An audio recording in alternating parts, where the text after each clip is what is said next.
Hello students, आज आम देखा दशम श्रेणी साहित्य पाठ 1 वंदे उत्कल जननी जो अच्छी तार समस्त प्रश्न उत्तर। तुमर प्रथम प्रश्नटी रही प्रत्येक शब्दर दुईटी लेखाएं प्रतिशब्द लेख। प्रथम शब्दटी रही प्रयोधि जार दुईटी प्रतिशब्द है सागर और बारिधि। तटिनीर दुईटी प्रतिशब्द है सरित और नदी। समीरर समीरण और वायु। भूधरर शैल और गिरी। उटजर कुड़िया और कुटीर एवं अरीर शत्रु एवं बैरी।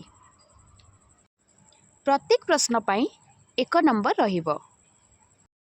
तमर 2 नंबर क्वेश्चन रही विपरीत शब्द। शुभ्र शब्दर विपरीत शब्द हेउची कृष्ण। घनर पतला। सुंदरर असुंदर। पवित्रर अपवित्र। पुण्यर पाप। दर्पितर भीरु। 3 नंबर प्रश्न रे सार्थक्य वाक्य गढ़ा कही जो प्रथम शब्दटी अच्छी विद्युत। महोदधी शंख क्षेत्र पाद विद्युत करुछि। सुशोभित। तालतमाल मुख्यराजी द्वारा चिलिका कूल सुशोभित। राजित। कपिलासर चतुर्पार्श्व बनानी राजित। कलकल चिलिकार पक्षी मानकर कलकल नाद शुभि थाए। ज्ञान विज्ञान। वर्तमान कंप्यूटर जुगरे ज्ञान विज्ञान क्षेत्र में यथेष्ट अभिवृद्धि हेउछि। एवं उटज राम 14 वर्ष वनवास मध्य उटजरे रहिथिले। 4 नंबर क्वेश्चन कही कलकल बोली आउ 5 गोटी धनात्मक जुग्म शब्द लेख। सेहीपरि 5टी धनात्मक जुग्म शब्द है फरफर। सरसर। कई कई। झरझर एवं घन घन। 5 नंबर क्वेश्चन रे शून्यस्थान पूरण करने को कही जहाँकि कवितार रही पूत पयोधि विधौत शरीरा। ताल तमाल सुशोभित तीरा। शुभ्र तटिनी कूल शिखर Samira.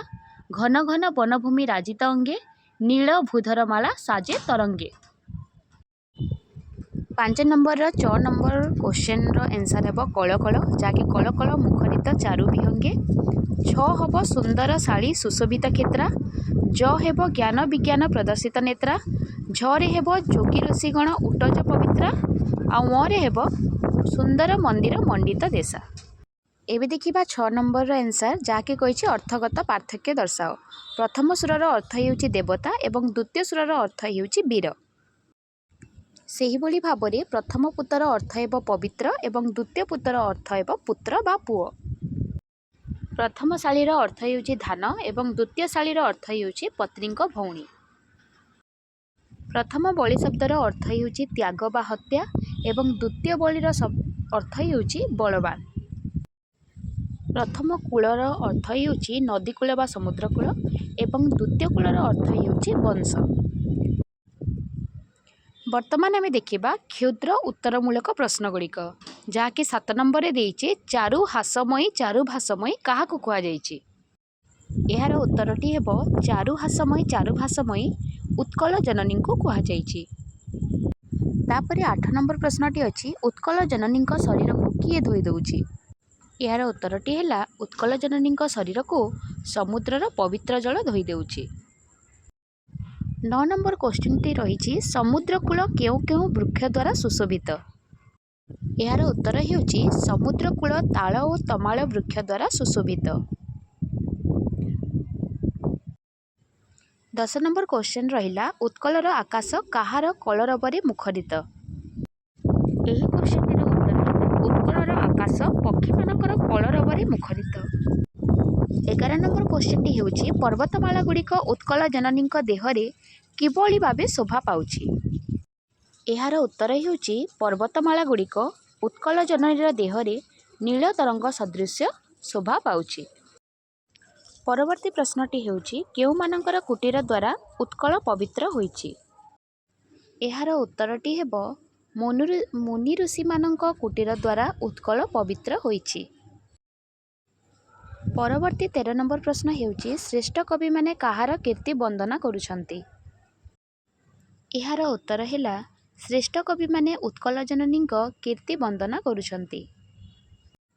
14 number long question start होइछि जहाँकि सरलार्थ रही। 14 नंबर रही पूत पयोधि विधौता शरीरा। ताल तमाल सुशोभित तीरा। यार सरलार्थ लिखिबाको हेबो। यार उत्तर रे हेबो संसित पद्यांशटी वंदे उत्कल जननी शीर्षक कवितारू आनीत।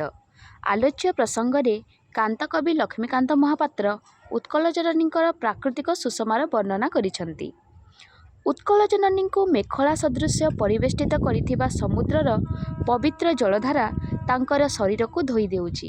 ଏହି ପ୍ରଦେଶର ସମୁଦ୍ର ଓ ନଦନଦୀ କୂଳରେ ତାଳତମାଳ ପରି ଅସଂଖ୍ୟ ଶ୍ୟାମଳ ବୃକ୍ଷରାଜି ବିଦ୍ୟମାନ ହୋଇ ଏହାର ପ୍ରାକୃତିକ ସୌନ୍ଦର୍ଯ୍ୟକୁ ପରିବର୍ଦ୍ଧିତ କରୁଛି। ପ୍ରସଙ୍ଗଟି କବିଙ୍କ ସୌନ୍ଦର୍ଯ୍ୟ ପ୍ରାଣର ପରିଚୟ ପ୍ରଦାନ କରେ। 15 ନମ୍ବର ସରଳାର୍ଥଟି ରହିଛି ଘନ ଘନ ବନଭୂମି ରାଜିତ ଅଙ୍ଗେ ନୀଳ ଭୂଧରମାଲା ସାଜେ ତରଙ୍ଗେ। ଏହାର ଏନ୍ସାରଟି ହେବ ସଂସିତ ପଦ୍ୟାଂଶଟି ବନ୍ଦେ ଉତ୍କଳ ଜନନୀ ଶୀର୍ଷକ କବିତାରୁ ଆନୀତ।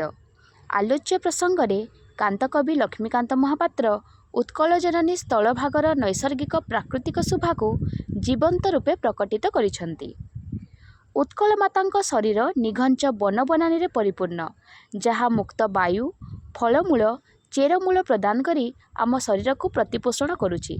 ଏହି ଭୂମିର ପର୍ବତମାଳା ନୀଳତରଙ୍ଗ ରୂପେ ପ୍ରତିଭାତ ହୋଇ ଆମର ନୟନମାନଙ୍କୁ ହର୍ଷିତ କରୁଛି। ପ୍ରସଙ୍ଗଟି କବିଙ୍କର ପ୍ରାକୃତିକ ସୁଷମାର ବର୍ଣ୍ଣନାର ସିଦ୍ଧିହସ୍ତତା ପ୍ରତିପାଦନ କରେ। 16 ନମ୍ବର କ୍ୱେଶ୍ଚନଟି ହେଉଛି ସୁନ୍ଦର ଶାଳୀ ସୁଶୋଭିତ କ୍ଷେତ୍ରା ଜ୍ଞାନ ବିଜ୍ଞାନ ପ୍ରଦର୍ଶିତ ନେତ୍ରା। ଏହି କ୍ୱେଶ୍ଚନର ଏନ୍ସର ହେଲା ସଂସିତ ପଦ୍ୟାଂଶଟି ବନ୍ଦେ ଉତ୍କଳ ଜନନୀ ଶୀର୍ଷକ କବିତାରୁ ଆନୀତ। ଆଲୋଚ୍ୟ ପ୍ରସଙ୍ଗରେ କାନ୍ତକବି ଲକ୍ଷ୍ମୀକାନ୍ତ ମହାପାତ୍ର ଉତ୍କଳ ମାତାର ଶୋଭା ଓ ପ୍ରତିଭାର ଭୂୟସୀ ପ୍ରଶଂସା କରିଛନ୍ତି। ଉତ୍କଳ ଏକ କୃଷିପ୍ରଧାନ ରାଜ୍ୟ। ଏହାର ଜନସଂଖ୍ୟାର ବୃହତ୍ ଅଂଶ କୃଷି କ୍ଷେତ୍ରରେ ନିୟୋଜିତ ହୋଇ ନିଜ ମୁଣ୍ଡ ଝାଳ ତୁଣ୍ଡରେ ମାରି ଉତ୍କଳ ଜନନୀକୁ ଶସ୍ୟ ଶ୍ୟାମଳା ବିମଣ୍ଡିତ କରିଥାନ୍ତି। ଉତ୍କଳ ମାତାର ବକ୍ଷରେ ଶୋଭିତ ଧାନକ୍ଷେତ ଅପୂର୍ବ ଶୋଭାର ଧାରଣ କରି ବିରାଜମାନ ହୋଇଥାଏ। ପ୍ରକୃତରେ କବିଙ୍କ ଉକ୍ତିଟି ଯଥାର୍ଥ ଅଟେ। 17 ନମ୍ବର କ୍ୱେଶ୍ଚନଟି ହେଉଛି ଉତ୍କଳ ସୁରବର ଦର୍ପିତ ଗେହା ଅହିକୂଳ ଶୋଣିତ ଚର୍ଚ୍ଚିତ ଦେହା। ଏହାର ଉତ୍ତର ହେଉଛି ସଂସିତ ପଦ୍ୟାଂଶଟି ବନ୍ଦେ ଉତ୍କଳ ଜନନୀ ଶୀର୍ଷକ କବିତାରୁ ଆନୀତ। ଆଲୋଚ୍ୟ ପ୍ରସଙ୍ଗରେ ଲକ୍ଷ୍ମୀକାନ୍ତ ମହାପାତ୍ର ଉତ୍କଳ ଭୂମିର ଗର୍ବ, ଗୌରବ ଓ ଅସୀମ ବୀରତ୍ୱକୁ ଉଚ୍ଛ୍ୱସିତ ଭାଷାରେ ଉତ୍ଥାପନ କରିଛନ୍ତି। ପ୍ରାଚୀନ ଉତ୍କଳର ସାହସିକ ଶାସକ ଓ ବୀରମାନେ ନିଜ ଦର୍ପ ଓ ସ୍ୱାଭିମାନର ସ୍ୱାକ୍ଷର ସ୍ୱରୂପ ଶତ୍ରୁମାନଙ୍କୁ ନିପାତ କରିଛନ୍ତି। ଇତିହାସର ବିଭିନ୍ନ କ୍ଷଣରେ ବୀରଯୋଦ୍ଧାମାନେ ନିଜର ତ୍ୟାଗ ଓ ବଳିଦାନ ଦ୍ୱାରା ଉତ୍କଳ ଜନନୀଙ୍କ ଶରୀରକୁ ଶତ୍ରୁ ଶୋଣିତରେ ଅନୁରଞ୍ଜିତ କରିପାରିଛନ୍ତି। କଳିଙ୍ଗ ଯୁଦ୍ଧ ଓ ଖାରବେଳ ଗଙ୍ଗ କପିଳେନ୍ଦ୍ର ଦେବଙ୍କ ଭଳି ମହାନ ଶାସକମାନଙ୍କର ଅପୂର୍ବ ବୀରତ୍ୱର ଏହାର ପ୍ରକୃଷ୍ଟ ଉଦାହରଣ। ପ୍ରସଙ୍ଗଟି କବିଙ୍କର ସ୍ୱଦେଶ ପ୍ରୀତି ଓ ଜାତୀୟ ବୋଧର ପରିଚୟ ପ୍ରଦାନ କରିଥାଏ। ବର୍ତ୍ତମାନ ଆମେ ପାଠଟିର ଦୀର୍ଘ ଉତ୍ତରମୂଳକ ପ୍ରଶ୍ନଗୁଡ଼ିକ ଦେଖିବା। 18 ନମ୍ବର କ୍ୱେଶ୍ଚନରେ ରହିଛି ବନ୍ଦେ ଉତ୍କଳ ଜନନୀ କବିତାରୁ ଉତ୍କଳର ବୈଶିଷ୍ଟ୍ୟ ଉଲ୍ଲେଖ କର। ଏହାର ଉତ୍ତର ହେବ ସ୍ୱତନ୍ତ୍ର ଉତ୍କଳ ପ୍ରଦେଶ ଗଠନ ପାଇଁ ଉତ୍କଳ ସମ୍ମିଳନୀ ଆନୁକୂଲ୍ୟରେ ହୋଇଥିବା ଆନ୍ଦୋଳନରେ ପ୍ରଭାବିତ ହୋଇ କାନ୍ତକବି ଲକ୍ଷ୍ମୀକାନ୍ତ ମହାପାତ୍ର ବନ୍ଦେ ଉତ୍କଳ ଜନନୀ କବିତା ରଚନା କରିଥିଲେ। ସତ୍ୟବାଦୀ ଯୁଗର ଚିନ୍ତା ଓ ଚେତନା ଦ୍ୱାରା ଅନୁପ୍ରାଣିତ କବି ମାତୃଭୂମି ପ୍ରୀତି ଓ ଦେଶପ୍ରେମରେ ଉଦ୍ବୁଦ୍ଧ ହୋଇଥିଲେ। ବିଶେଷ କରି ଉତ୍କଳ ଗୌରବ ମଧୁସୂଦନ ଦାସଙ୍କ ବାଣୀ ଉତ୍କଳ ଜନନୀଙ୍କ ପୂର୍ଣ୍ଣାଙ୍ଗ ରୂପ ଗଠନ ପାଇଁ ସ୍ୱାର୍ଥମେଧ ଯଜ୍ଞରେ ଛାତିକୁ ମିଶାଇ ଛାତି ଦ୍ୱାରା ଗଭୀର ପ୍ରେରଣା ଲାଭ କରିଥିଲେ। ତେଣୁ ଏହି ଗୀତିକାର ପ୍ରତ୍ୟେକ ପଦରେ ଉତ୍କଳ ଭୂମିର ବୈଶିଷ୍ଟ୍ୟ ପ୍ରତିପାଦିତ ହୋଇଛି। ଉତ୍କଳ ଭୂମିର ସମୁଦ୍ର ଜଳଧାରା ପବିତ୍ର। ସ୍ୱଚ୍ଛ ଜଳ ଧାରଣ କରିଥିବା ନଦୀଗୁଡ଼ିକ ତାଳତମାଳ ଶ୍ୟାମଳ ବୃକ୍ଷରାଜି ଦ୍ୱାରା ସୁଶୋଭିତ। ଉତ୍କଳର ଘନ ବନବନାନୀ, ସମୁଦ୍ରର ଉର୍ମି ସମନୀଳ ପର୍ବତମାଳା, ପକ୍ଷୀମାନଙ୍କର କଳରବ ଓ କୃଷିକ୍ଷେତ୍ରଗୁଡ଼ିକର ଶୋଭା ଏ ଭୂମିର ବିଶେଷତ୍ୱ। ଜ୍ଞାନ ବିଜ୍ଞାନ କ୍ଷେତ୍ରରେ ପଠାଣି ସାମନ୍ତ, ପ୍ରାଣକୃଷ୍ଣ ପରିଜା ଜୟଦେବଙ୍କ ଭଳି ମନୀଷୀମାନେ ସମଗ୍ର ବିଶ୍ୱକୁ ପଥ ପ୍ରଦର୍ଶନ କରିଛନ୍ତି। ଏ ଭୂମି ଆଧ୍ୟାତ୍ମିକତାର ମହାନ ପୀଠ, ଯେଉଁଠାରେ ଜଗତର ନାଥ ଜଗନ୍ନାଥ ବିରାଜିତ। ମନ୍ଦିର ମାଳିନୀ ଏହି ରାଜ୍ୟରେ ବହୁ ଯୋଗୀ ଉପାସକ ମହର୍ଷିମାନଙ୍କର ଆବିର୍ଭାବ ଘଟିଛି। ଏ ଭୂମି ଶାନ୍ତି ମୈତ୍ରୀ ପ୍ରୀତିର ଭୂମି। ମାତ୍ର ଜନ୍ମଭୂମିର ସ୍ୱାଭିମାନ ଓ ସ୍ୱାଧୀନତା ରକ୍ଷା ପାଇଁ ବୀର ପ୍ରସବିନୀ ମାତାର ବହୁଯୋଗ୍ୟ ଯୋଦ୍ଧା ଓ ଶାସକ ନିଜର ବୀରତ୍ୱ ଓ ବଳିଦାନ ଦ୍ୱାରା ଶତ୍ରୁମାନଙ୍କର ରକ୍ତରେ ଏ ଭୂମିକୁ ରକ୍ତରଞ୍ଜିତ କରିପାରିଥିଲେ। कविश्रेष्ठ विद्वान और मनीषी माने ए पवित्र भूमि रे जन्मग्रहण करी निजर त्यागपूत जीवन द्वारा ए माटी को धन्या बरेण्या और अनिंद्या करी पारिछंती। एही सबु वैशिष्ट्यता वर्णना करी कवि उत्कल प्राणतार परिचय प्रदान करिछंती। परवर्ती दीर्घ उत्तरमूलक प्रश्नटी है वंदे उत्कल जननी एक मातृभूमि प्रशंसात्मक कविता उक्तिटीर यथार्थता प्रतिपादन कर। एहार उत्तर हेउछि उत्कलर बरपुत्र मानक मध्यरु कांतकवि लक्ष्मीकांत महापात्र अन्यतम, जे कि निजर त्याग प्रचेष्टारे ओडिया साहित्य को समृद्ध करि परिथिले। भद्रक जिल्लार तालपदा ग्राम रे जन्मलाभ करथिले। तांकर शाश्वत लिखनी मध्यरे उपन्यास कणा मामू, गल्प बुढ़ा शंखारी, लालिका, चटक चंद्रहास प्रभृति अनेक मन कल्पनार झलक। वंदे उत्कल जननी कविताटीरे कवि उत्कल जननींकर प्राकृतिक सुषमा को अति सुंदर भाव में परिप्रकाश करिसेंती। तार चारुचित्र कला, वीर योद्धा मानकर गाथा, जातीय चेतना तथा देशात्मबोध भावना को एही कविताटीरे उत्कलर वैशिष्ट्य को अति सुंदर भाव में वर्णना करिसेंती। आम उत्कल जननी प्रकृत में शोभामयी एवं कीर्तिमयी।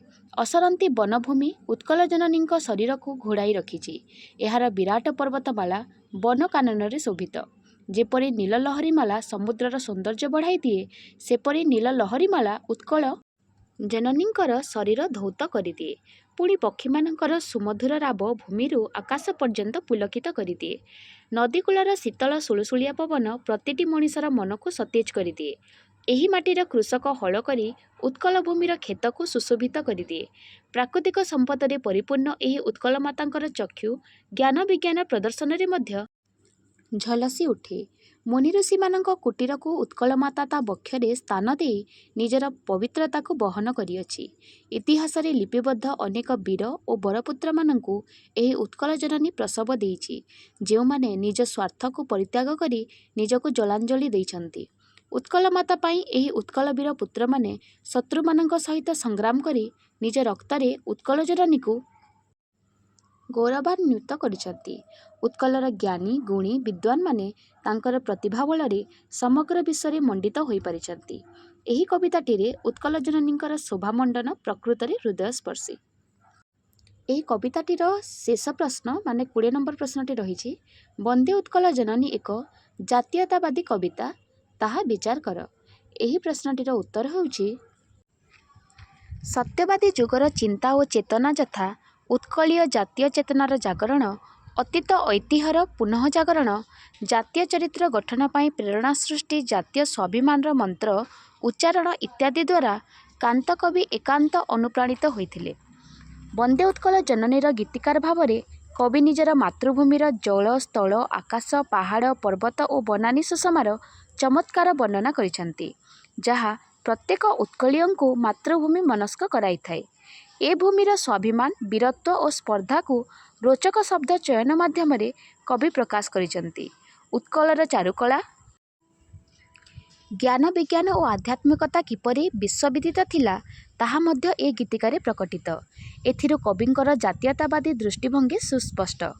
उत्कल गौरव मधुसूदन दास 1903 मसीह उत्कल सम्मिलनी प्रतिष्ठा करी ताहा माध्यम स्वतंत्र उत्कल प्रदेश गठन पाई आंदोलन आरंभ करथिले।